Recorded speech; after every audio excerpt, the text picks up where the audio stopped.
بسم اللہ الرحمن الرحیم الحمد للہ رب العالمین والصلاة والسلام علی سید الانبیاء والمرسلین اما بعد فاعوذ باللہ من الشیطان الرجیم بسم اللہ الرحمن الرحیم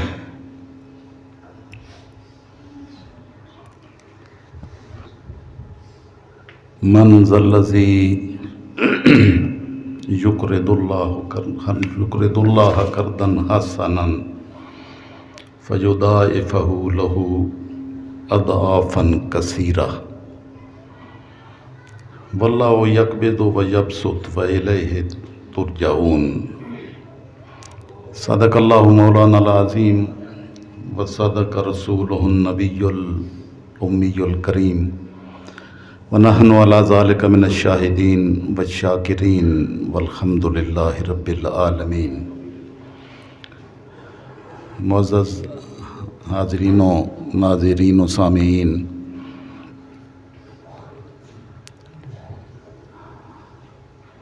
آج کی یہ گفتگو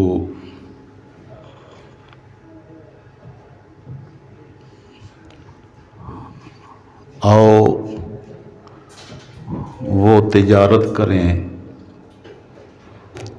جس میں صرف منافع ہی منافع ہو اور کبھی بھی نقصان کا اندیشہ نہ ہو۔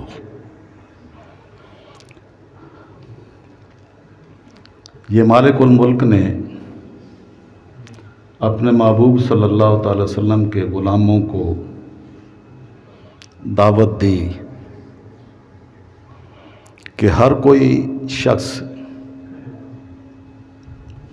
منافع کا حصول چاہتا ہے، اس کو نفع ہو۔ کئی صرف دنیا کے نفع کی بات کرتے ہیں، تو مالک الملک اپنے محبوب کے غلاموں کو دنیا اور آخرت دونوں کی منافع کی بات کرتا ہے۔ انسان فطرتاً طبعاً لالچی ہے۔ ان الانسان خلق ہلوعا، انسان پیدا کیا گیا ہے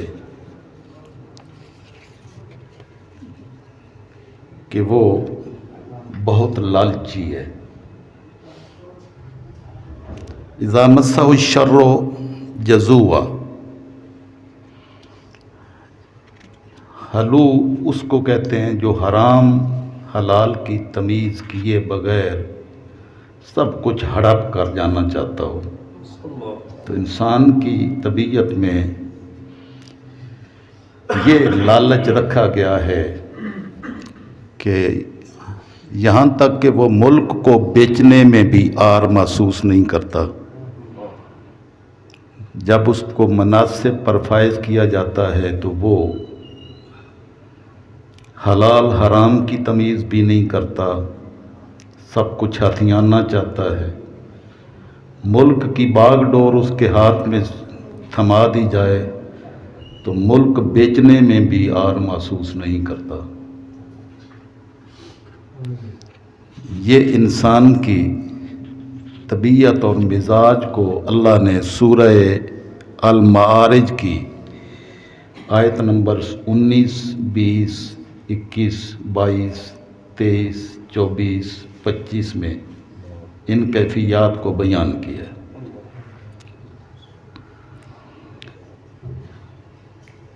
ایک طرف لالچی ہے، سب کچھ کھا جانا چاہتا ہے۔ اذا مسہ الشر، اور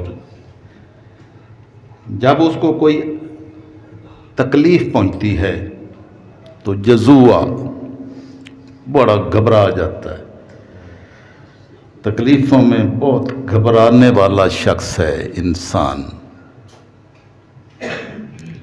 وَإِذَا مَسَّهُ الْخَيْرُ مَنُوعًا، لیکن جب اس کو ہم مال و دولت دیتے ہیں اور فراوانیاں نعمتیں اپنی کرم نوازیوں سے مال کی فراوانیاں کثرت کے ساتھ عطا فرماتے ہیں تو